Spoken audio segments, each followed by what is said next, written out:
And hello, welcome. I'm Andrew Stuck. I'm one of the producers of Walk, Listen, Create. And amongst the many things that we do is we run an annual writing competition. And last year's winner in the story section was Chantal Lyons. And one of the things we try to do to support um, writers who win our prizes, we give them the great title of becoming a writer in residence, which is a bit strange because we're all online. But what we say is we'll try and support them in whatever way they want. So Chantal said that she'd like to organise discussions with, have conversations with authors that she was interested in. And so we said, yeah, we'll make that kind of happen. But what I want to sort of say to you is that Chantal will shortly be handing over the mantle of writer in residence because we're running our annual writing competition again, the theme of which is walking in the dark. And the deadline is the 20th of October. So after that, Chantal will be handing over the mantle to someone because the top prize, if you like, is a cash prize, but also the prize of becoming writer in residence. So little more from me, but to say that if you've got questions that you want to ask Emma or Chantal during the event, please put them in the chat and they will try to invite you to ask the questions. But if they run out of time, they may only voice your questions themselves. We'll see how it goes. Anyway, I'm going to hand over to Chantal and leave it entirely up to her to run the event. Great, thank you, Andrew. Thanks everyone for joining this evening. I'm really excited to do this event. We did a similar one at the beginning of the year with authors Sophie Yeoh and Polly Atkins. And that was also, well, they were both nature writers and we talked about nature writing, but we had a comment at the end of that event from someone, one of the participants, who said, well, it was a good event, but one thing that was missing were the animals, really. We talked about writing about them, but we didn't really talk much about getting into their worlds, getting into their heads. So since then, I have wanted to do that. And the author that I thought most about doing it with was Emma Geen. And so, you know, the point of this event is to explore the craft of writing the lives and experiences of non-humans, you know, how you go about doing that, how you, what the pitfalls to avoid, the ethics of it, whether we ever really can write their lives, how to do that in a way that sort of meets that halfway point between being true to life, but also something that we as humans can connect with. And also celebrating writing that isn't just about humans. Obviously, that's one question I will be asking Emma later, the possibility of writing a book that in the end isn't just about humans. But I think there are, and later I'm going to ask people to kind of put forward their own suggestions about their favorite books that really capture the lives and experiences of other animals exceptionally well in their view. And so it's going to be, I hope you enjoy the event. It's going to be a conversational format. I've got quite a few questions for Emma. And to introduce her, so her debut novel, The Many Selves of Katherine North, was published by Bloomsbury in 2016. She holds an AHRC-funded PhD in creative writing from Bath Spa University and occasionally lectures, mentors, or acts as a research assistant in creative writing. Outside of her writing, Emma acts as consultant for disability climate justice work. She co-produced the world's first community climate action plan by and for disabled people and has represented the issue on a local and national and international level. And to just introduce myself quickly, well, Andrew gave me a little bit of an introduction, but other than my involvement with Walk, Listen, Create, I'm also the author of a book that came out last year called Groundbreakers, The Return of Britain's Wild Boar, published by Bloomsbury. I'm a naturalist, well, I consider myself a naturalist. I'm also a science communicator in my day job, and also now working on my second book. So with introductions out of the way, I'm also going to quickly introduce Emma's book The Many Selves of Katherine North. So I read that when it came out, the year it came out in 2016, and it remains one of my favorite sci-fi books. Very annoyingly, it's somewhere in my parents' house or storage. I don't have it to hand, which is really annoying. Otherwise, I would be holding it up here right now, maybe even reading one or two of my favorite quotes from it. I'm going to try not to fangirl too much, but thank you, Emma. But it's yeah, it's a sci-fi, but it's set in Bristol. Another plus. I live near Bristol, love Bristol. And it's I mean, I don't want to give too much away, but it essentially, for me, that book is one of the best I've read in terms of really getting into the sensory worlds of other animals. There's a German word called Umwelt, which is an animal's sort of experience of the world, and that book is full of all kinds of Umwelts in really fascinating ways, sometimes really funny as well, particularly the octopus. And yeah, I just found even though in that book the character is inhabiting these other animals, and I think, Emma, correct me if I'm wrong, is it they are sort of they're almost created in a lab, kind of their bodies are synthesized, and then her consciousness is projected into them, and that's how it works in the novel. But it is brilliant. And yeah, so that is what has led to us today coming together for this conversation. So I'm going to kick things off by asking Emma, what made you want to write this book? So it's really interesting. I did just see the short video interview that was out on social media earlier. Um, so do tell me, I mean, did you set out with the intent of having your character experience the world through the bodies of other and minds of other species, or did that come later, sort of after the original premise or the feeling of the book came to you? Well, thanks, Chantal, and thanks for that lovely introduction. Yeah, it means a lot. So I started writing this book just coming off of a Flossie MA, and where I got really fascinating about the idea of like phenomenology, and there's the concept there about life worlds, which is very similar to when you were talking about the Umwelt in terms of like that individual experiential world of like the person. And I was really obsessed with a philosopher called Merleau-Ponty, who writes a lot about the kind of how we experience the world is very much framed within our like embodied experience.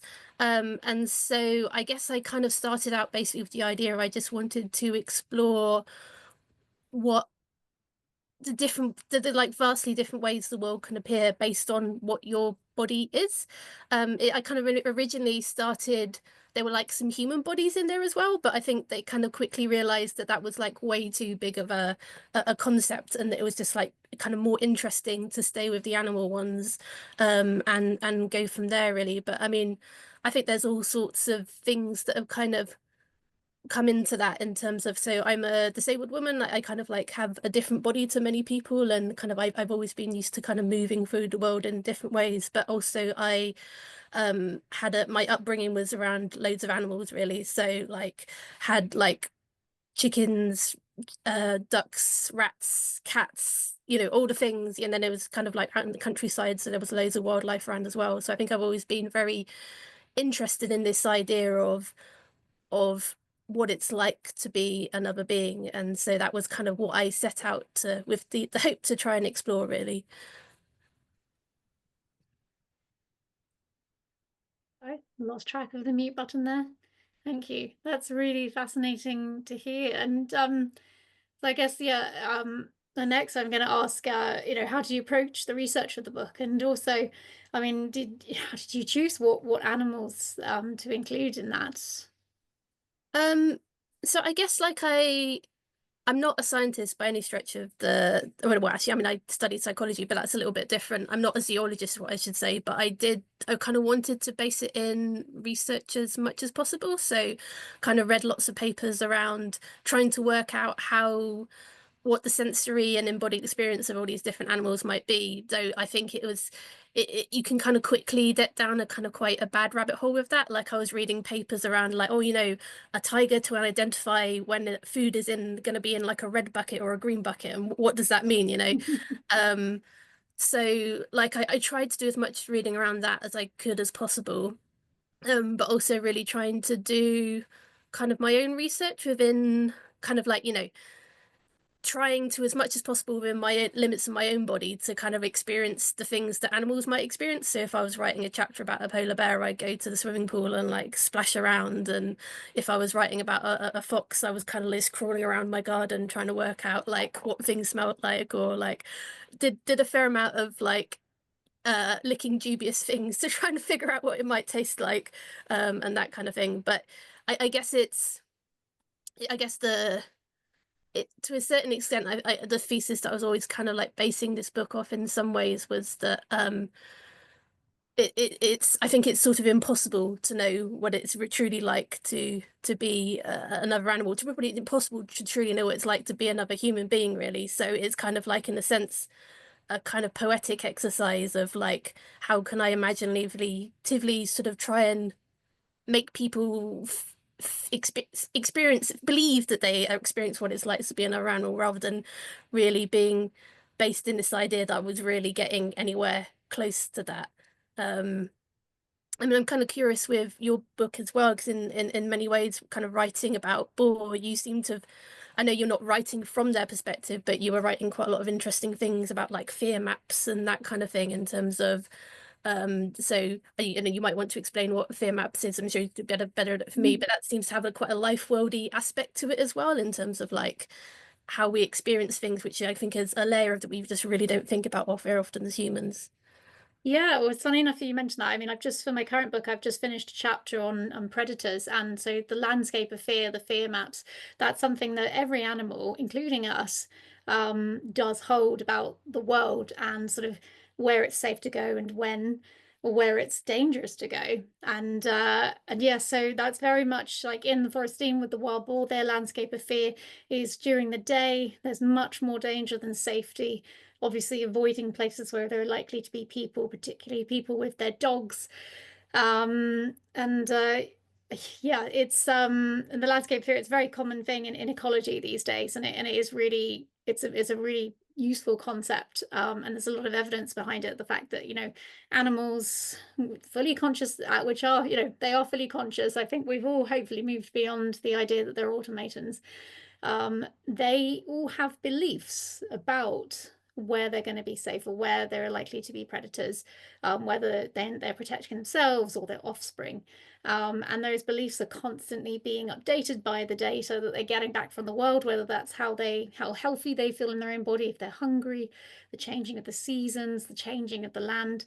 But yeah, so that was, as you say, I did, yeah, I never really I didn't get sort of to do what you did in your book, which is to sort of really try and take the reader behind the boar's eyes fully. But yes, there is some of that. And you mentioned before about, I love the fact that you kind of tried to do almost method writing, you know, sort of getting into the environments or the motions of your animals. It's almost a bit like Charles Foster's book, Being a Beast.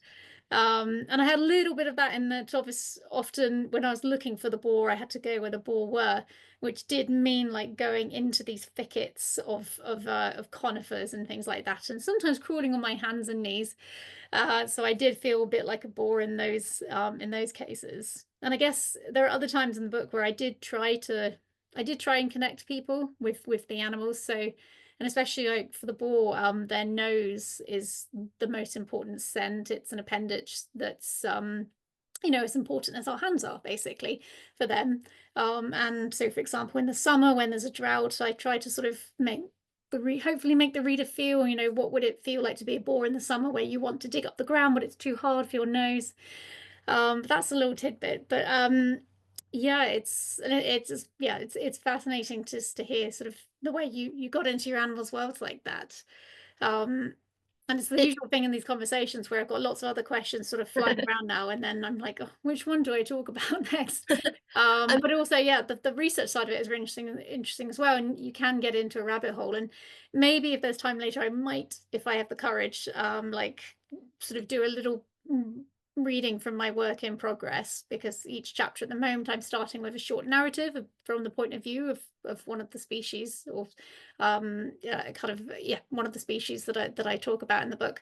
And for that, yeah, you have to sort of try and read a fair few research papers, and then try from that to bridge that gap, and as you say, use you know, sort of kind of use that poetic license, use the power of writing to try and close the final gap, even though, you know, we know, of course, we're never fully going to get to the truth of the matter. Kind of interesting as well in terms of like, say, if it talking about like the boar of the smell being their primary sense, like there's this gap as well, even in like the kind of language of like, I remember when I was kind of trying to write around animals, particularly ones that like didn't have sense as their primary sight, like we just don't have the like richness of language for like something like smell. And then it just becomes, even if I myself can kind of imagine what it might be like to smell something, there's just like this kind of paucity of like the English language to actually help us make that jump, which is a really interesting one to navigate around. That is so true. I mean, if you're trying to write from the viewpoint of a mantis shrimp, how do you, what, you know, all the colors that they see that we can't even imagine, which is just mind blowing when you think about it. But I'm really glad you mentioned that as well, because one of the things I really struggle with, I say, in my writing, as a matter of principle, I refer to any animal as them, as a who. Sophie Pavel called it hooing. When she said it, I was like, sorry, what? And then hooing as in whoing. You know, rather than saying it and its. And a lot of people have an issue with that. And that's a few people who read the book said they didn't like that I did that. Even my mum said that she found it really confusing. But yeah, even the English language really needs a singular them. You know, whether that's for non-binary people or for other animals. It's quite frustrating to have to keep saying them. And it's, you know, yeah, you know, as a matter of principle, I will avoid its, but it does, the word them is quite awkward sometimes. Yeah, I guess it's this broader picture of like as well when we're trying to in a kind of era of like climate chaos and kind of like ecological breakdown, when we're just kind of trying to like shift to a completely different mindset of kind of like how we relate to the natural world and our place in it and stuff. And it's just like we keep, you know, we butt up against even like language itself in terms of like we can like try to like use the language that makes more sense in that way, but then just like practically people sometimes just don't understand it, or it's a whole other barrier of itself. I really like the braiding sweetgrass quote about she's talking about finding bugs in her hat and she says, oh, there's somebody in my hat, and it's like of course it's a somebody, they have a body and they're someone, you know, it doesn't matter, they're a little insect, but it's just this kind of completely different way of relating to, oh, I've got a bug in my hat, I'm not gonna like squash it or get annoyed. It's like, oh, there's this thing that is experiencing this world alongside me. Yeah, and climate breakdown, of course, is just something that's so huge and yeah, difficult in many ways to talk about, or to talk about it in ways that will resonate with the people that we need to hear about it. So I mean, and this, yeah, I'm gonna go back to the questions. So I mean, yeah, sort of sticking with that book. This is really for my own, for myself really. But did you have a favorite species out of any in the book that Katherine, your character, inhabits? And that's whether that was in terms of the fun of writing the experience, or simply because, you know, you found them so fascinating in themselves.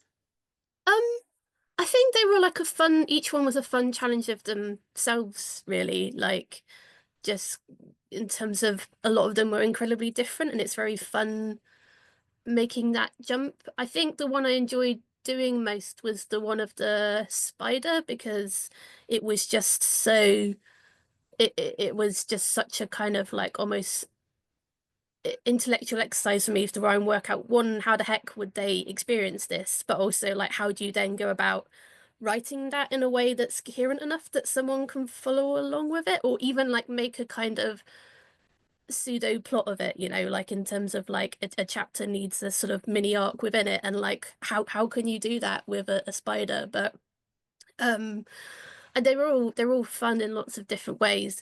I think the ones which are closer to home can be more fun as well, because I think what I found really interesting about this is just seeing things that are very familiar in a different light of like, you know, something like a glass of water, like, you know, you kind of, there's a kind of everydayness to it where you don't see it in your own kind of life. It's just an object that sort of states first, you're not even going to think about it, but like if you come across that as like a little breeding spider, then like it's, you know, it becomes a landscape, or a threat, not a kind of, oh, I'm a bit thirsty now. And like just that completely I guess that sense of like, I mean, I think one of the things I was so interested about writing this as sci-fi is that sci-fi is, you know, preoccupied with that sort of idea of the other. Particularly, it's normally like that alien other of like that, oh, to understand ourselves better as humans, if we met aliens from outer space, then we could kind of see ourselves in a different light. But, you know, those kinds of aliens are here right with us. You know, it's that spider crawling up my glass right now, because to them, our world is a completely different world in like meaning, aesthetically, just in every shape possible. And like just that kind of, I really enjoyed the kind of exercise of how can I try and bridge that huge gulf. Yeah, I do remember the spider. It was almost an intellectual challenge to read it, but in a good way. And that is one of the perspectives that stuck with me. I mean, my favorite, as I said, is the octopus. And I guess you can have a lot of fun with an animal like an octopus because of this incredible fact that they've got this distributed consciousness, essentially. Well, as far as, you know, that's the speculation, I guess, from all the neuroscience around it, the fact that they seem to have like mini brains in their arms. And yeah, I thought you handled that brilliantly. And I guess it's, you know, it's the you know, it almost goes without saying, but still worth saying again, is the fact that trying to write these other experiences and reading about them, you know, is hopefully one way for us to connect or to reconnect with the rest of the world, to feel better, or kind of the fact that we share this world with other beings, and that threatened world is shared. We all have different experiences of it, but we're all still living in the same world. I mean, it's interesting with my book with Groundbreakers. In that book, I interviewed a lot of people in the Forest of Dean, particularly about their experiences of living with wild boar, including a lot of people who hated them. But even the people who really hated them, didn't want them there, were kind of almost naturals at putting themselves in the minds of the boar. I remember speaking to one woman who said, you know, that she felt there was a boar walking towards her, so she put herself behind a tree, to hopefully hide herself from that boar. And that sounds like quite a simple thing, but it's still, you know, obviously in that moment you're imagining, okay, what is this animal? What is this other being seeing? But yeah, so it's just always interesting. I think there is very much this sense, you know, almost once we're grown out of childhood, we're kind of almost socialized not to see other animals as conscious beings, and obviously the deadly sin of anthropomorphizing. But really, I think instinctively, the vast majority of us know that there is a lot more to it than that. And that in the moment, there are those moments of connection where you can't deny it, essentially. And I think we've all had those moments, almost those lightning bolt moments, where you do meet the eyes of another animal, and understand that there's a very different mind in there, one that you might not necessarily understand, but one that you can recognize. Anyway, that's my little mini TED talk there. So for you, Emma, are there any books or authors who for you really convey the inner lives and the experiences of non-humans especially well? And that could be ones that inspired you as a writer before your book, or ones you've read since. I think one that I really enjoyed, you kind of mentioned it earlier, it kind of came out around the same time as my book, was Charles Foster, Being a Beast, because like I think like I really appreciate him like really trying to grapple like bridging that gap. So this is a guy who was like, he went out and really tried to research in terms of like, was it like when he was trying to be an otter, he went and like put on a swing like a wetsuit and like spent about 2 weeks in a river or something. Like I kind can't of remember like, putting the wetsuit on. I do remember the badger though, and the oh, no, fox. okay. Yeah. But I think that question of really trying to grapple with the distance in terms of it's I think it's very easy on this kind of debate to like fool like either side of like sort of say, oh, they're exactly the same of us, and kind of emperor from all sides, and say, oh, but they're like, oh, they're not conscious at all, they're completely different. But I think actually, you know, the reality is somewhere in between, and like the more we can like stay with the trouble of that, the kind of more satisfying that is. And I think that's like a really nice example of someone like really going with the like nitty-gritty of it, and just like what is that experiential world like. So I think that's my favorite. How about you?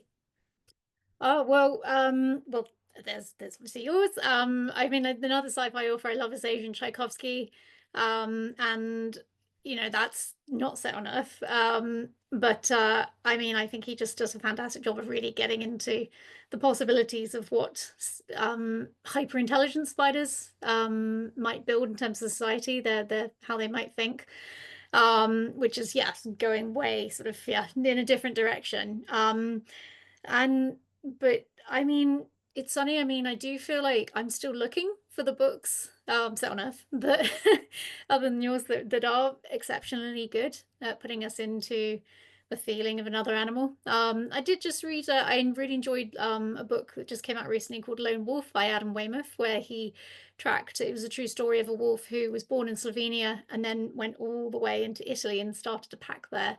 And there are moments in that book where he imagines what this wolf experienced and what he might have thought. And he kind of he walked all the way from Slovenia to Italy in sections, trying to follow this wolf's route. And in a way, actually, that's kind of, yeah, it's a very similar sort of thing to what you did and what Charles Foster did, where he was trying to follow the exact path of this wolf as much as possible. And you know, there are times when he would, you know, on the map before he started the walk, he thought, well, that's funny. Why did the wolf go that way? And then he gets to that point of like, oh, that's why you didn't go that way, or that's why you wanted to go that way.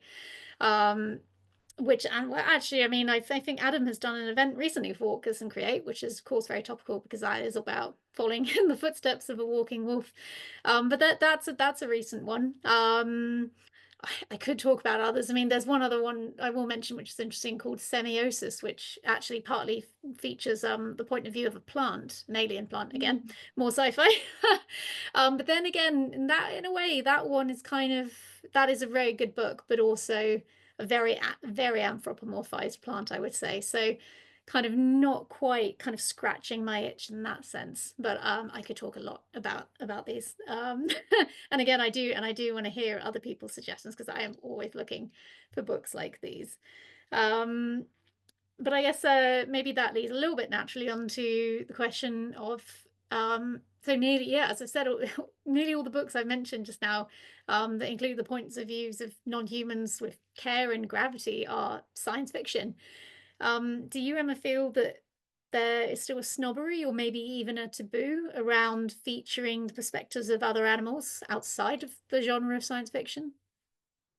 Yeah, I don't know. I mean, I guess an awful lot of them are children's books, and as you were sort of saying earlier, I think like there's this sense of which our society treats like animals as sort of instructive, sort of like the idea that like, you know, we teach children about like mice or ducks or whatever because they're sort of almost like concepts of like this is how to be a human, or like and quite often in like say fairy tales, like the animal, they'll have like animal sort of helpers or sidekicks, but as soon as the like human character has grown from what they need to learn from that, they'll just like disappear, like no other mention kind of thing. So I think there is a bit of a, it's not even anthropomorphizing, it's kind of like using animals as tools in a way sometimes. So I think there is like a little bit of that maybe in how our society treats stories around animals. I mean, in terms of like sci-fi and that in general, I mean, I think probably part of it is what I was talking about earlier in terms of like, I think sci-fi is just has always been really fascinated about this idea of the other and our relation to it, and like that sort of like starts in a kind of more problematic way with like that kind of connection into colonialism, and then like some more like positive response in some sci-fi in terms of like what does, you know, meeting people other than us but in a kind of like non-imperialistic way look like. But I think it really sort of started with that kind of question of like what does it look like to meet the other, and how do we relate to them, and how do we understand them? And I think maybe there's that question of like has kind of gone down from like aliens into like animals a bit more often, just because I think sci-fi authors, there's a bit more of a tradition of just like, you know, how do we understand existence that is a little bit different from ours, and like how can we explore our way into it? So I think there's probably more of a tradition of like an interest in those questions, whereas maybe I'd say like other fiction might use animals a bit more as, I'd say like like you can get animals in like literary fiction, but then they become a bit like more metaphor. I don't know. I think like there's this tradition of like how do we use otherness in different genres, and I think sci-fi is the one where otherness is like, oh, well, we can use otherness to understand ourselves better, and like the really productive sci-fi goes, well, okay, let's really spend the time to like empathize and like imagine our way into this world, other worlds creatively. Yeah, that is all. I definitely agree with that. But I still want more. I Yeah. still want more. I still want it to bleed into other genres. I mean, I guess maybe one of the better. I mean, I quite recently read Barbara Kinsolver's book, Prodigal Summer, and that's partly about the return of coyotes to Virginia, or West Virginia. And that's written exceedingly beautifully. There's a lot of very kind of sneaky ecology in there as well, sort of sneakily teaching people about ecological science. I mean, yeah, I mean, not still on the question of sci-fi, science fiction and climate fiction. I mean, Andrew had sent over a few questions before the event. Uh, sort of questioning is climate fiction only a genre for teens? Did you consider pitching your book as for children, or was it always meant to be more for an adult audience? Sorry, there's a bunch of questions in there. I'm surprised that about kind of cli-fi being for teenager, because most cli-fi I read about is for adults, really. I'm not saying it's not a genre I read that much. I think that's not because I don't think it's important. I think there's like a little bit of a tradition about cli-fi being dystopian, and I just don't think that's a productive or useful story in a time where we are living through the dystopia, and what we need to do is like get divisions to like navigate our way through it, or to like motivate people to be part of that struggle, or to like not feel so desperate and alone within it. And so yeah, I kind of almost want, I think we need more climate fiction for it, for not to be branded climate fiction, because the only people who are going to read that are people who already care about it, right? In terms of age range of my book, I mean, the age range was always a funny one, because so I wrote this whilst I was on a creative writing MA, and I originally started writing it as a book for adults, and then my tutor was like, the kind of concepts you're exploring would be better for teenagers, so I wrote it as a young adult fiction. And then when Bloomsbury bought it, so I was trying to sell it as this is a YA science fiction novel, and then Bloomsbury bought it and were like, this is literary fiction for adults. So I don't know, I think it's like, I think particularly if you're trying to write for children of a particular age, there are sorts of things you need to know about it. It's a very like technical craft, and I would never really write for children, because I think you have to read a lot of what you want to write. And I love kids, but I don't know, I'm more interested in exploring particular ideas rather than writing for a particular audience, which I think you're doing if you're writing children's fiction. But I guess I'm, to a certain extent, these things are kind of like the creations of marketing departments. I mean, like lots of the classics, I think marketing departments now might label them YA, but they're just classics, you know.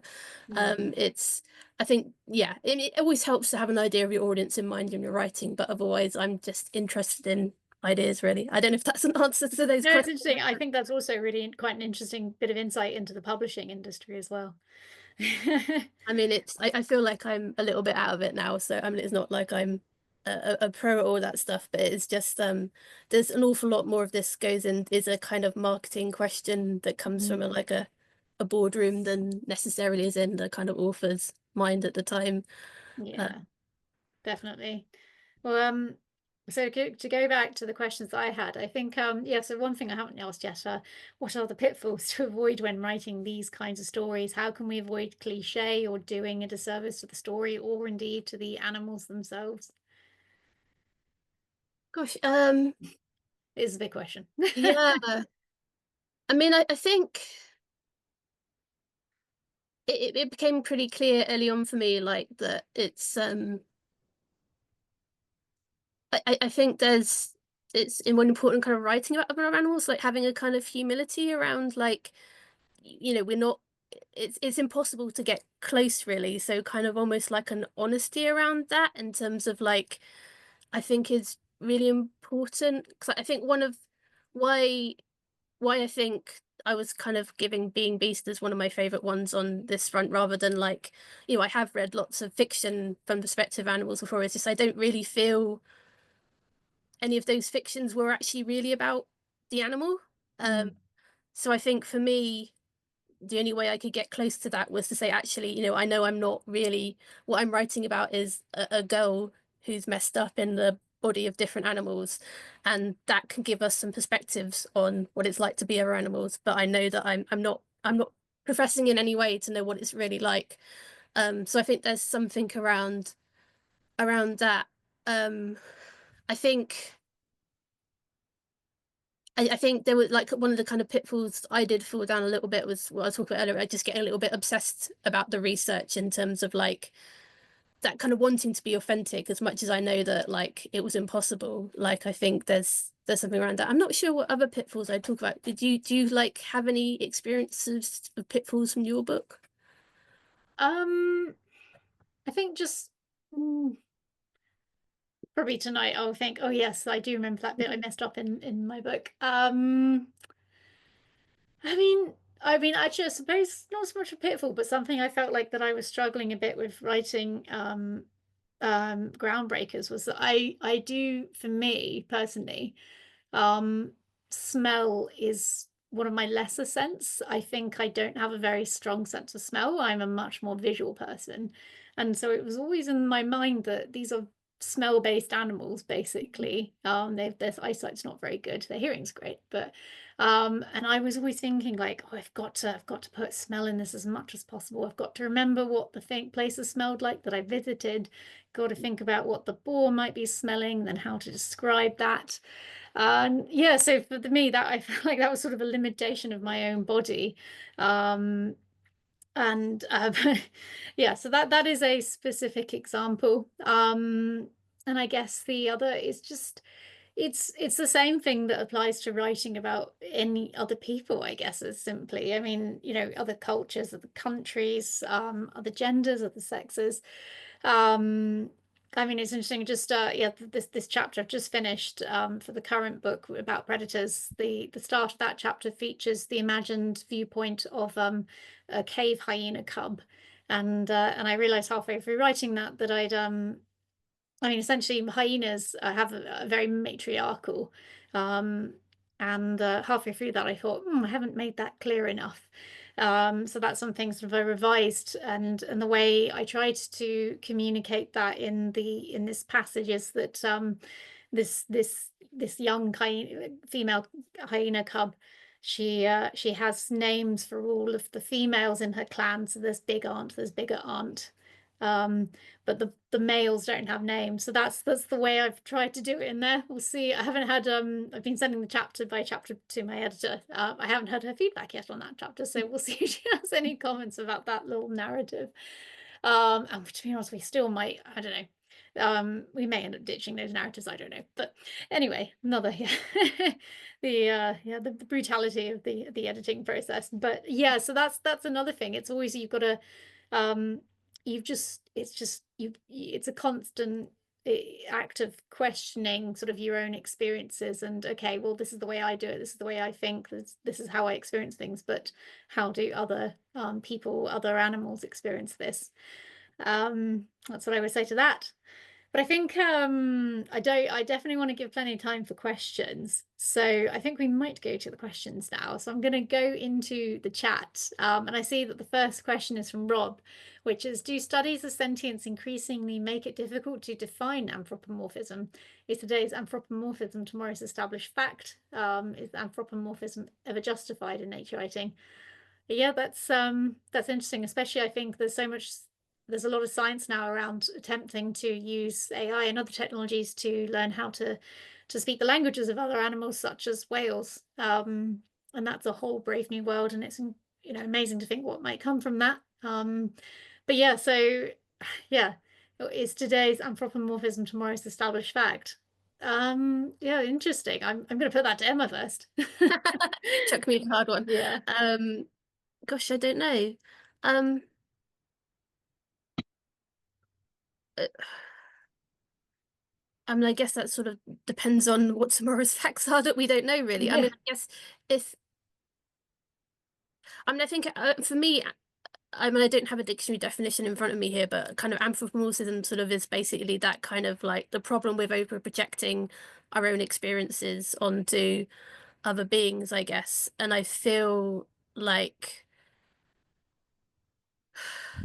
I feel like almost like science goes too hard the other way. Like for decades, it's been worried about doing that too much, and so there's just been like lots of examples of like people like just completely looking past what's clearly like sentience or like emotion just because it's kind of like the animal psychology was in a very kind of like cognitive sort of era, or cognitive behavioral sort of era, and kind of just like had to like, if you couldn't put it in the Skinner box, then you couldn't prove that it was like a real science. So I kind of feel like in some ways the fact that science has come on so far, even against the fact that kind of we've had worked from that kind of foundation and really is kind of like acknowledging all different types of personhood and experience within animals now, that it kind of I feel like the risk of anthropomorphism there is very low because we've been taking out as much as possible. I mean, I guess there is this kind of almost like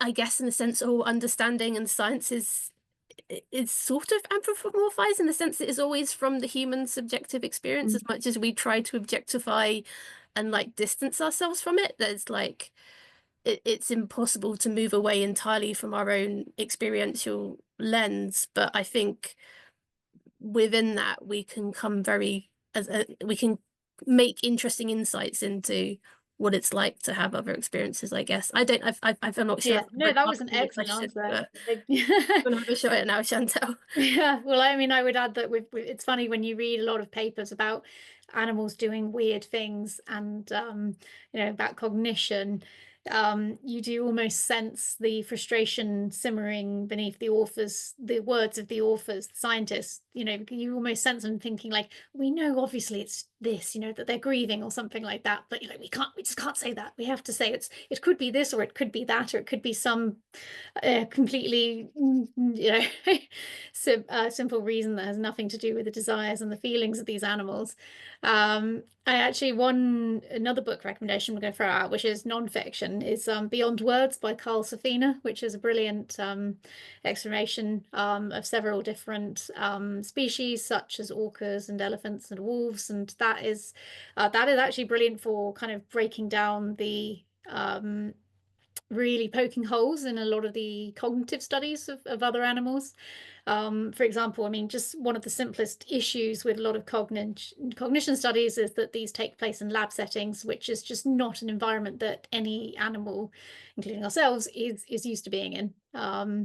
And yeah, so I very much recommend that book. And actually, another book I'm going to recommend is what's it called? It's called Memoir of a Primate, I think. That's by an author scientist who studied baboons in East Africa, a particular troop. And actually, honestly, if I'm going to recommend any one non-fiction book for sort of getting into the inner lives of animals, I'm going to recommend that one, Memoir of a Primate, because that, it's incredible how that author connected, how that scientist created a relationship essentially with this troop of baboons, to the point that apparently one way that baboons communicate is like to pull on their faces and like pull their cheeks down.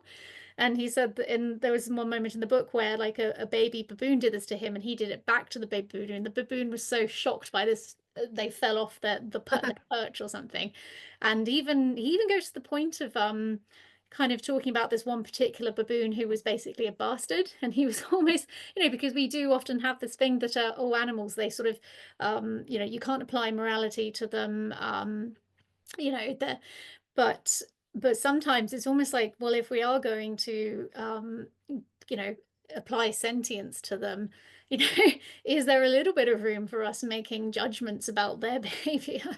Because like this baboon research. He saw he he had favorites among the troop, but there was this particular baboon he was like, yes, he felt he was a bit of a bastard, which I find I that's a whole other interesting thing. And I mean, that also, I mean, something else, I can't remember what you said, Emma, that made me think of it, but it did make me think of the fact that there are certain species, such as elephants, which mean all kinds of things to all kinds of people. And we do, I think the science is clear that they are just as sentient as you can possibly be, as sentient as us, and sometimes there are cases where, well, they are often characterized as gentle giants, but they do also kill people. There are times where they seem to have spared people, or other times they have charged at people, have trampled people. And it's really interesting, the fact that you've got these individuals making different choices. Yeah, it's that interesting gray space for the possibility of maybe a bit of judgment and morality, maybe. Obviously, always bearing in mind the fact that that is sort of our human understanding of morality and ethics. But yes, I think I kind of very much went beyond the scope of that question. But to go on to the next one, so I think, Andrew, I think we kind of covered that question. So there's a question from Di, which is, as a sound recordist, I'm curious how animal calls and perception of sound play into their sensory world for a novelist. Yeah, writing sound, that's always interesting, isn't it? I mean, I will say that before I give that to you, Emma. Yeah, definitely talking about the limitations of language. You can, well, it's frustration, but you can also have a lot of fun with language, or putting together onomatopoeic words, or creating new words. I think is a lot more. I think for when you're trying to create sounds or mimic sounds, I feel like it's maybe a bit more acceptable to create your own words. I think like it's interesting you're talking about smell, because I basically have absolutely no sense of smell as well. So like that isn't, but I think like I feel like for most humans and language, like I'd say sound is the one that it follows up after sight. I think it's I mean, I know that people have done studies in this in terms of like looked at the number of words we have for different senses stuff, and I don't have that data to hand, but I feel like experientially kind of like I'd say sound would be one of our next kind of primary senses as humans. So I would feel probably we have a fair amount of like language there. Or at least in terms of like as a form of communication, definitely sound is like the primary one. Like even though we like, a lot of novels are things that we read through sight, like their language itself is sort of based off of, I don't know, I still like sound out the words in my head when I'm reading. I've just got like a little audiobook in my head that just has my own voice. So I feel like there is this kind of like I feel like sound and writing are not as far apart as they sort of might initially seem. But like, yeah, definitely, I'd say that like sound was the next one I was sort of imagining when I was kind of writing stuff. I think it's maybe harder to imagine. I mean, I think it's harder maybe to imagine like differences in how sound might appear than like say differences in sight. But I guess maybe it's just based on like we're used to like wearing, different colored glasses, or like looking through interesting lenses. Or I'd say like maybe it's a less common experience to like just experience sound in a different way. Like maybe, for example, if you like shove your head underwater, then you're kind of getting a different experience. But I think maybe it is, I like when I was writing, it's slightly harder to imagine like, oh, well, this animal has a different type of ear. So like how might that kind of change how they experience things than if I was like, oh, they can experience these kinds of colors, and then it's sort of easier to swap out. Yeah. But I feel like you get quite a lot of like just thinking in terms of like the usual descriptions that come up in like your most novels, sound is quite a prominent one in there. That's quite nice in a way as well, the fact that maybe this is a sense that is easier to bridge the gap, sort of kind of almost like translations, a code, I don't know what you call it, a codex, or like a little code breaker to between our worlds and theirs. Yeah, that is a really good point. Yeah, so next question, from Chris. Interested to know how much as a writer you start identifying with the animal you write about, or how you try to avoid doing so. Yeah, that's very, yeah, very interesting. I feel like, do you want to start by answering this one, Chantal? Because I feel like you've spent a whole book with one animal, whereas I feel like I got to have lots of like mini weekend breaks with lots of different ones. Yeah, I mean, I suppose you definitely, you do, I don't know if you had the experience of the fact that, when you are really deep into writing about a particular animal, you do start to have a lot of dreams about them. Yeah, so that definitely happened with writing the last book. It was quite hard with the last book as well, because I was also speaking to a lot of people about their experience of these animals with the boar, and people who had been, felt that they'd been, even psychologically harmed by these animals, the fact that they felt so afraid to be around them. And so you've got that sort of war in your head, about feeling sympathy for both sides. And there were times where I had to distance myself. I mean, I did for the book, I followed a hunter around in Scotland for a weekend, and he didn't actually shoot any boar when I was there, but he did shoot some roe deer. So that was the first time I have seen a large animal die before my eyes, and then to see them be growlocked, to have their guts removed in the field, and kind of quite fascinating, but also very sad. And I know that, well, in the case of deer in Scotland, they are quite overpopulated in the sense that they don't have any other predators apart from us now, and not enough woodland for them. So, we do have to be one of their predators. But that was a very difficult thing for me. But yeah, I mean, these animals don't let you go. I mean, I was back in the forest last week, and there's a wallow in the book. Boar like to wallow in these pools. They create them, and they're also good for other wildlife, so that's a great thing about boar. But this wallow I visited, I saw that it's now, a lot of the trees around it have been marked for felling, so I'm a little bit worried about what's going, how the boar will take that. I do keep thinking, like, are the boar going to be so distressed they're going to avoid this area for ages? I was quite pleased though, because I wrote to Forestry England, and there's a tree that the boar love rubbing against because it's covered in mud, which the boar rub the mud off after they've been in this mud pool, and that was marked for cutting as well. But I wrote to the Forestry England, and they said that they'll cut it higher up so that it won't disturb the boar so much, hopefully. So that is one very tangible way in which the boar have not let me go. But yeah, I'm gonna let you talk now, Emma. Yeah, I don't know. I mean, I think it, like, as I was saying, like I did lots of short snapshots of different animals, so it was a kind of different, like, I think the challenge for me was always trying to identify more when I was trying to do so many different perspectives. But I mean, I guess I think I'm someone where I don't need much inclination to like enjoy, like, I'm the sort of idiot who will like wave at cows when I see them going by, like a hello cow, and like, want to know kind of what it's like to be them. And I don't really see that as a problem. I mean, I certainly became obsessed with foxes after writing this book, and like now I'm like, my house is just full of 1,000,000,001 fox related things, and I have to go on fox purges now and again just so I don't look quite so insane when people visit. But I mean, I guess in a sense my book is a little bit about like, I don't think it's spoiling too much to say, in a sense the kind of journey of the character is about like how much, at what point does it become a problem when you identify too much with another animal and sort of become part of that world. But I think for me that was about the kind of like the sense of her losing her sense of self by kind of becoming too many other experiences.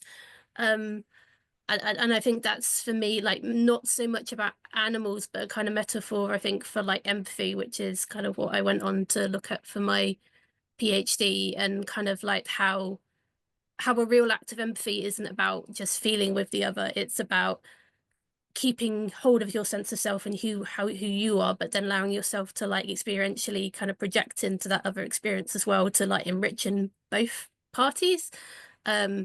So I don't think I've ever tried to avoid myself identifying with animals, but like I could see where there could be a point where it would become a problem, but I think you'd have to go quite far. I mean, one of the books I also really enjoyed for this was David Abrams' Sense and Sensuous, who talks a lot about like shamans, and how like a lot, like how like a lot of people like say even if they're like hunting an animal, it's like the idea of you, like if you like hunt a lot of a particular species, then it's like you kind of almost become them because you're sort of like getting so much into their experiential way of the world. But then that's seen as like a power that gives you a strength to like have this connection. So I think you have to go quite far before it like becomes a real problem, which I guess is what my book is about. And I totally understand that feeling of wanting to know what it's like to be other animals. I mean, one of my favorite book series when I was younger was Animorphs. Hopefully a few people on the call will remember those books, but it's about a bunch of kids who get these gain this power from some alien technology to be able to transform into any animal that they've touched and got the DNA of. And oh my God, I fantasize so much about being able to do that, just to morph into any other animal. It's just interesting. I mean, yeah, I think we all feel, sort of at one time or another feel that desire to be something else, whether that's an eagle flying or a whale or something. So I'm conscious there's a few other questions actually. So we've got a question of are there things that are easier to express through the mind of an animal than through the mind of a human? Really interesting. Yes, I've been looking at this question and I really love it. I'm not quite sure if I know if I'm sure there is something, but Yeah. I've been trying to think what that might be. I mean, I guess there's something about because the kind of thing of like the reluctance of a lot of people to accept that we are as animals as humans, and so that can be maybe easier for readers sometimes to like relate the more animalistic parts of being human by just kind of like taking that frame off of it, I guess. Try to fit in the last two questions. So from Anna Marie, do you think that when you write, you're actually accessing parts of yourself? And there's a part of ourselves that's ancient animal, instinctual, able to think like an animal. And yeah, that's true. I mean, obviously we are all just on a continuum. We have exceptionally close relatives in the world, such as the chimpanzee and the bonobo. And obviously there is very little at the genetic level, we are pretty similar to all other life on Earth. And it's interesting, yeah, sort of trying to find, yeah, that point on the spectrum, because at the end of the day we are all in the same world. We're all using the same, we're carbon-based bodies. We have a common ancestor. But yeah, I mean that's a lot of word salad basically. But yeah, it's so interesting, isn't it? I mean, I find it quite interesting as well reading books where people are able to do things that I can't imagine as someone who just lives in the UK working in an office every day could do. But it is incredible actually sometimes what the human body can do, to become more like other animals in a way. I think humans are very good at suppressing certain things that are like really important for like animals out in the world, like and I was doing a acting course recently where they were trying to get us to like just tune in more to each other, like each other's bodies and what each other's like intentionality was and stuff. And the instructor was talking about how like when she did her acting trainer, they'd spend like weeks just doing these exercises, and then she'd like go on a bus and have a panic attack because she was like so in tune with like the environment around her and other people that like that was just overwhelming to try and do within human society. And she just had to learn to like connect with that more, but also like switch it off because like within the context of like human society that can be very difficult. But yeah, definitely I think there's something about learning to tap into those things that we might suppress more, whether because it can be overwhelming or because it's like seen as like somehow not appropriate within kind of our society. I mean, I think so like talking about the research I was doing, there's a bit more method acting. It was definitely kind of quite fun just going and doing things that like might look a little bit weird if my neighbor saw it, just because like you could then say I'm doing it for research. Yeah, it is very freeing. And yeah, I loved like just shoving myself into bushes in the forest and then just going out at night looking for the boar. Yeah, very liberating. But I think we've got a final question again from Rob. So sneaking ecology into nature writer, sneakology, do you want to communicate facts or do you feel obliged to? When writing about animals, do you feel the need to write about their future doom? Yeah. Well, yes. God, well, as a non-fiction writer, I mean, yeah, it is. Yeah, there's a lot of facts, but it's you've got to balance that, I guess, with story as well. It's and just try not to be didactic. It's yeah, I suppose. I mean, in nature writing and nonfiction, you do kind of expect more fact-based stuff. But yeah, I mean, it is sometimes in terms of sort of talking about their future doom, it is quite hard to find the joy sometimes. And that is something I feel like I've always got to think about, is capturing the joy. I mean, for example, there'll be like at least one chapter in my book on coexistence with large animals, the fact that they can and do kill us. But also I want to really balance that. We're talking about the delight and the joy of living with large animals, you know, the wonder and the happiness and the humor that they can bring us. So that's something I'm always mindful of. But I'll just hand over to you now, Emma, for a final word, really. Sneaking ecology into writing. And maybe more relevant to you as a Yeah, fiction writer. I mean, it's I think I tried to sneak too many facts into like the novel, and I think there's definitely a sense of fiction in terms of like sometimes I felt like I had like a suitcase and it was like you can, you know, when you're trying to cram too much in and you can Oh just my God, kind of yeah. see the suitcase like bulge by the shape of it, when actually really the best way to get people to the best way to sneak facts in is for people who have absolutely no awareness that they are absorbing a fact. So I think there's something about a light touch of that which is important. But about like doom and such, I think it's such a funny one, isn't it? Choosing what narratives to write about these things, because there's so many different lenses you can put on them. And there's like a moral responsibility, but then also kind of a question about what people can absorb, and also not wanting to reduce animals to an extinction point that is like our our fault. But like, yeah, I mean, it's interesting. I think I'm thinking about this more for say from perspective. I know some people who work at like the BBC wildlife unit, and like that question of kind of where you point the camera is such a big one in terms of like when you're treating this idea of nature in terms of like, you know, so many shots, you know, on those kinds of like films are like, you know, you pan the camera 5 meters to right and there's like a pile of litter, or like there's a car there, or like, you know, there's such a construction that goes into what our notion of nature is that's like interestingly very much based in Bristol. Like Bristol has had because the Wild BBC Wildlife Unit there is like they've had such an influential impact on that. But then also kind of like a very that's going to kind of spread outwards from the UK as well in terms of like what these narratives are that we're telling about. And like there's been too much hiding of the kind of like climate impact and like the responsibility now, because in terms of like, you know, something like David Attenborough has like a huge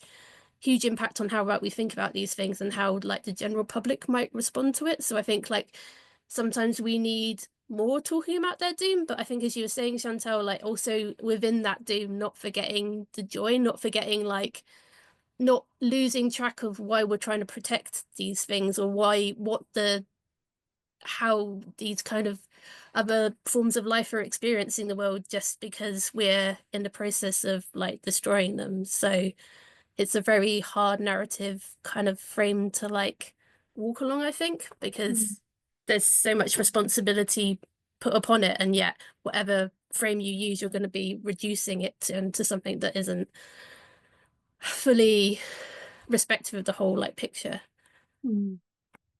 Yeah, we can only do so much. Yeah, but well, I think yeah, it's a good point to end. I've hugely enjoyed talking to you more about your experience of writing the book. To you know, just getting a different perspective, and helping me to sort of work things out a bit more as well, and thinking about my own writing, my own approach to things in a different light as well. And I've really enjoyed all the questions that we've had. I'm definitely going to be thinking about, yeah, probably tonight and, you know, in the next few days, I'll be thinking of things I wish I'd said or asked.